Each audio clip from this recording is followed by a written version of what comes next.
अपन मान के ग भैया, ये अपन जान के ओ दीदी, कमल जीते है अपन मान के।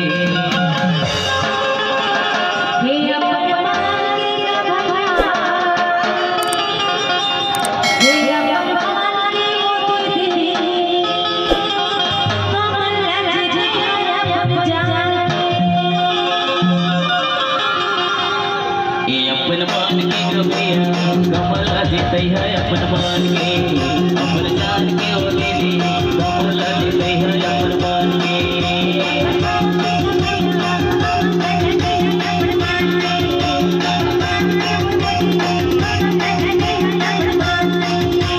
कमल जीते है अपन मान के भैया, कमल जीते है अपन मान के।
अगर हमार भैया श्याम बिहारी जायसवाल जी का विधायक बन गए वो, तो जितना उबड़ खबड़ रास्ता है आवाई जावाई में परेशानी होते, वो रास्ता 21 महीने पर बने पर तैयार हो जाए वो खबर के ना।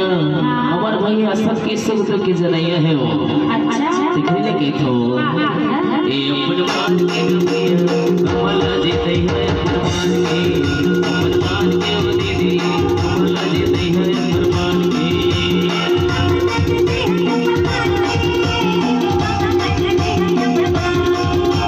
कमल जीते है अपन मान के भैया, कमल जीते है अपन मान के।